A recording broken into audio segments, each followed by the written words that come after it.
I want to play Reverend Kathy today, and I'm going to start off with a question. Ask you guys what you think about this. What's so amazing that keeps us stargazing? What is it? What's so amazing that keeps you stargazing? What? Life. Oh, I love that. What? God. Divinity, curiosity. Oh, the mystery. I love that. The joy. Wonder. Home. I love that. Home. Yeah.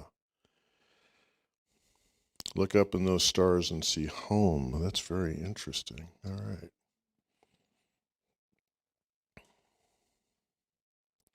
I was one of those kids that it's like I would be in school, especially I was in a heavy religious school for a while, and so Andy would be there. Imagine little Andy, cow licks all over the place. Not too dissimilar. And I'd be looking out the window. Andy Torkelson, what is so great outside that window that you can't be looking at your book and studying what you're supposed to be studying? You know, your grades would reflect better if you did that instead of looking out at whatever you're looking at. What are you looking at out there? And I never knew how to articulate that.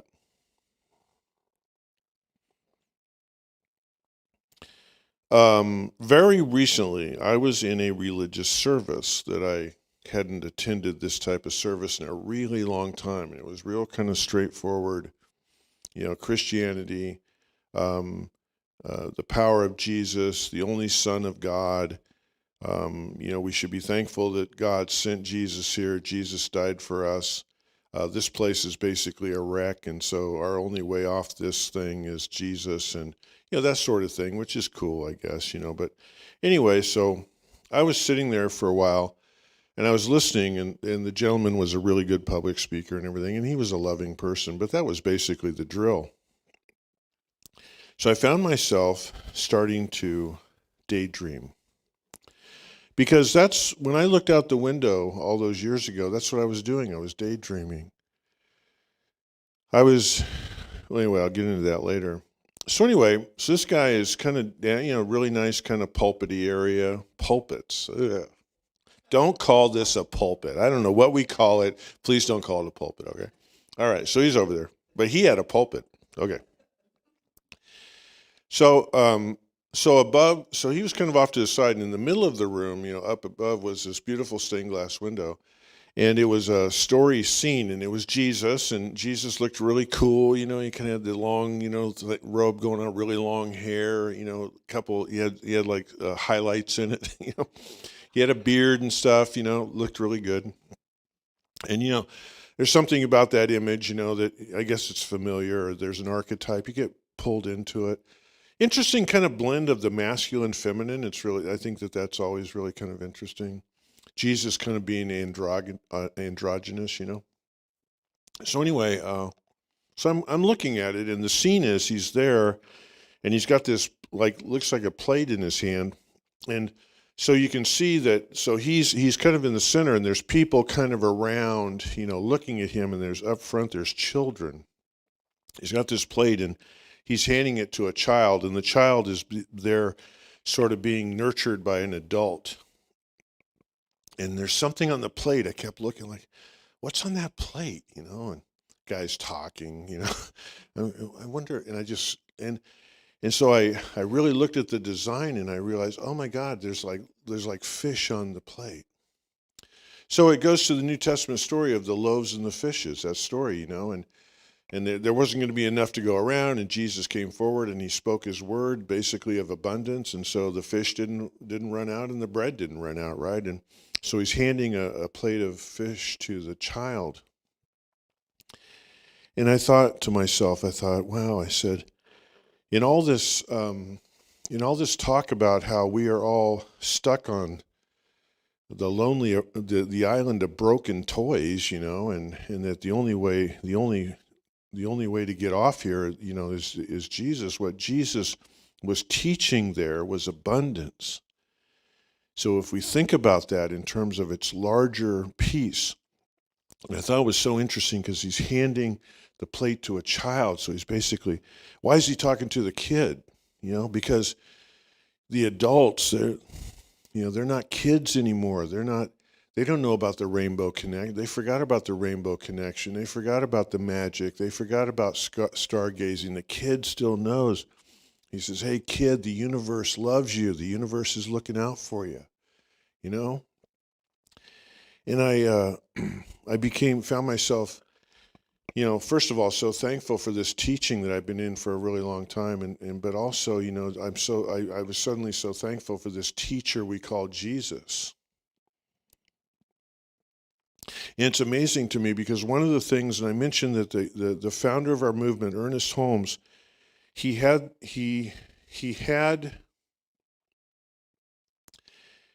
brings forward the ancient tradition that these people that we consider to be our teachers, our masters, our gurus, whatever you want to call them, they are not exceptions. They are examples. You find that all through Holmes' work.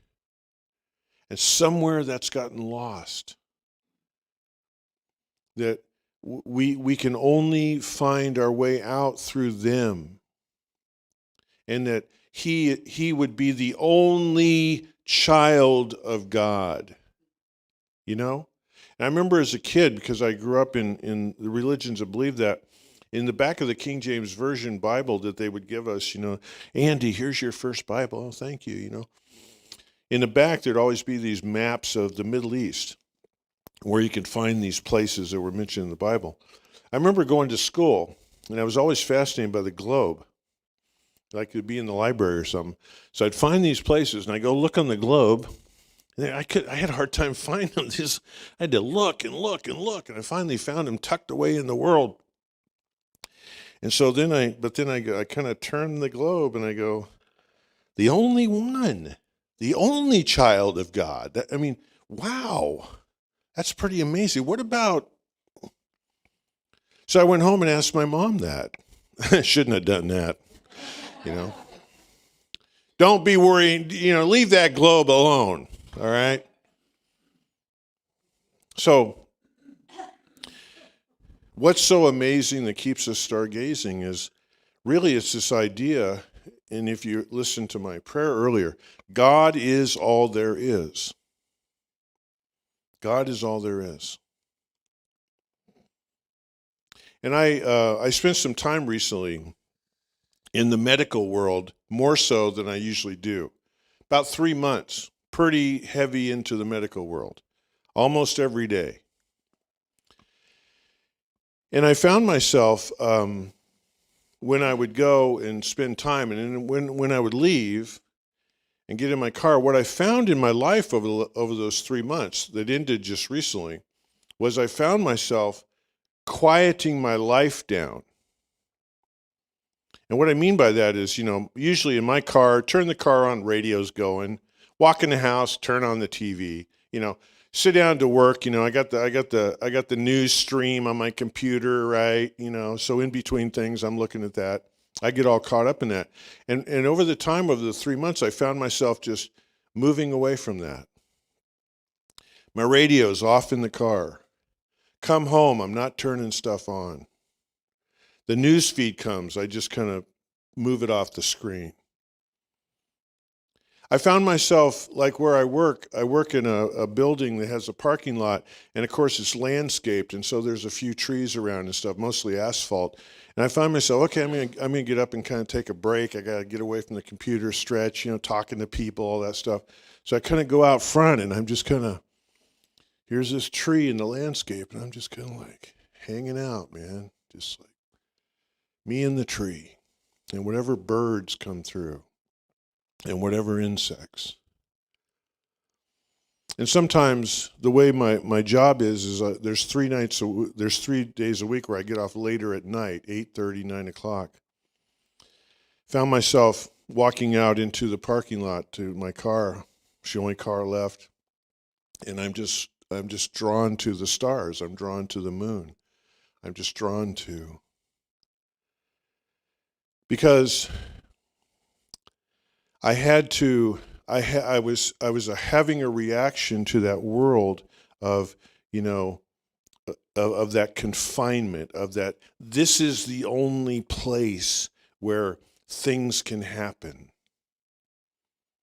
I found myself turning into that kid once again to daydream. I was drawn out to look. I found a quote this morning from a gentleman by the name of James Somerville, and I found it this morning. I haven't had a chance to even find out who he is, and this is great. I'm reading a book right now that's just a series of essays, and this is one of the essays. And the reason I'm giving you this is because one of the things that I think has taken religion into some unfortunate places is by placing people on pedestals as saviors and only children of, and only, and if I don't go there, then I can't find it type thing. Because where does that leave the rest of us? I mean, go home, look at the globe. What's going on around there, right? So James Somerville says, the human mind finds it difficult to conceive how the infinite can become limited to the finite. The assumption is there is a great gulf between the infinite creator and the finite creation, us. The Hindu tradition, beginning with a different set of premises, offers a different picture. The absolute, in all caps, has two aspects. As infinite, it is formless, without being limited, or without being limited to the strands of which things are woven. But as finite, the same ultimate reality manifests itself in space, time, and myriad forms, including teachings and teachers of infinite understanding. These women and men have been referred to as avatars. In other words, incarnated masters, prophets, intuits, great teachers, masters, etc. They're not exceptions, they're examples. I think the founder of this movement, Ernest Holmes, is one of those kind of people.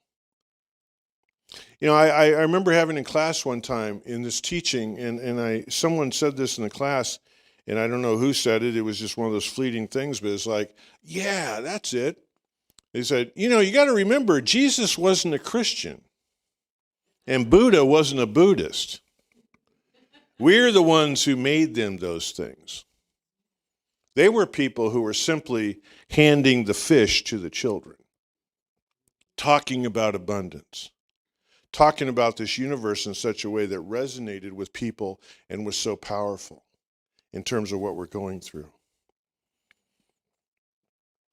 Ernest Holmes says, our great philosophies have been given by a few who climbed the heights of spiritual vision and caught a fleeting glimpse of ultimate reality. Now, I was thinking about, these people that kind of like the Hall of Fame. You know, it's like Buddha, Lao Tzu, Jesus, Muhammad, on and on and on. Martin Luther King and stuff, and so they're like in the Hall of Fame of the teachers, gurus, and I swear probably 200 years from now they're gonna develop a religion about Martin Luther King. You can almost be guaranteed, right? We're gonna make him the only son of, right? And I thought about all those people, but then I realized that within my own life there have been, I think the world is full of these people. In one way, I would disagree with Holmes. I don't think it's a few. I think about my own life in terms of some of those people who were at the right place at the right time to say something that was like, some sort of lightning, like, oh my God, I was reading recently about such a person. Her name was Grace Sherwood, and she lived in Virginia in the early 1700s. And so she was the reason that I mean, I read this in a periodical. I found it online, like part of a newspaper or magazine thing. And the reason I even read about this is because somewhere online I ran across a statue of a woman who's standing, this beautiful, statue.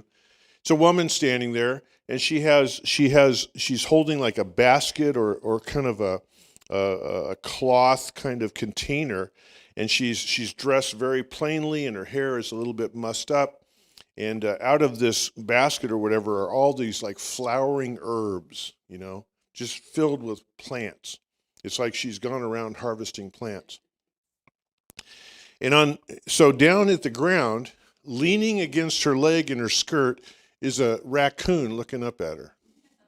And she's looking down. Who in the world is this woman? So her name was Grace Sherwood. In the early 1700s, she got caught up in all the witch stuff because she was a midwife. And she was a healer, and she was what we'd call now an herbalist. She and her husband were farmers. I don't know if they have children, doesn't talk about children. And she got a reputation in town of, if your cow was sick, she could come over and give you something for the cow to eat that would clean it out or whatever. And she was helping birth all kinds of children, right? She was helping women through all kinds of issues, right? And so she got caught up in the whole witch thing, right? And so at one point, and this is why we even know anything about her, because there were some public documents where she got thrown into a river because it's like, well, if the river sweeps you away, that means you're a witch, So they throw her in a river, and so they hung around for a while. She went downstream, climbed out, walked back around. She goes, well, here I am, well, we're not sure. You could still be a witch, And so anyway, she went through a couple court battles. She was put in jail for a while. But see, this was the deal. From what I read, this was written in such proper, great English, but this is what it boiled down to. They got her in jail. They're going to put her on trial, in this whole thing that we're run by the fathers of the community. Oh my God, these women, we got to do something with them. Then all of a sudden, a farmer comes and says, excuse me, I know that religion's important. I love Jesus, love God. Okay, I got that. But my wife's having a baby and she's really having a hard time. Can you just let her out for a little? We'll have the baby. I'll bring her back. I promise, That's the way it was in the community. They tried really hard to burn her, imprison her, but people kept saying, could you just let her out for a while? Because I got some cattle that are dying and I know she'll figure it out, right? One of the things that was held against her was she was not an attendee. She was not a regular attendee of the local church because she was stargazing. I love that.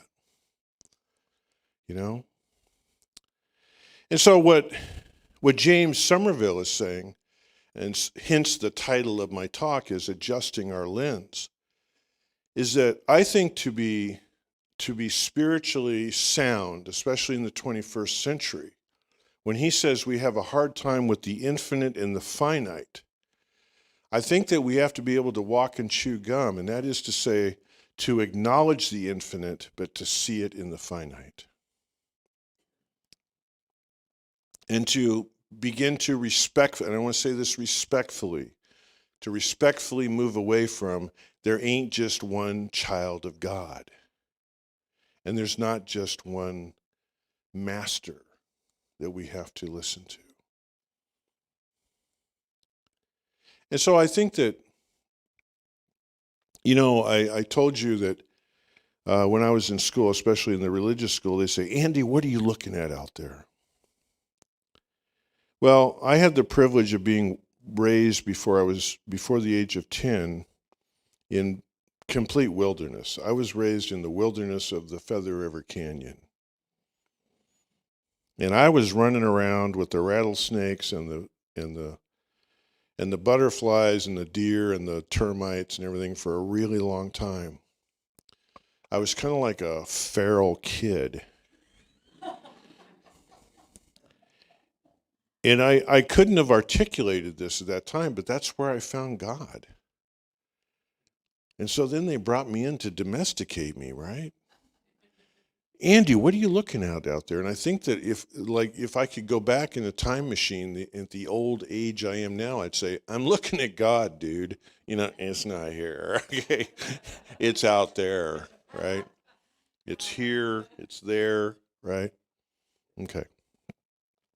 And I think that in order to live a solid spiritual life is to be able to be able to see God wherever we are, including the medical world, no matter where we are. God is here. God is not held out of any place. And to be able to see the magnificence of God. I want to end with this. This is probably my most favorite quote of Holmes of all time. So if I don't make it through the week, stick this on my tombstone. Holmes said, "We must relight our torch of our imagination by fire caught from heaven. We must remain faithful to this vision, for a realization of the presence of Spirit is the secret power of our work." I love that. Wow. Thank you so much. All right. All right.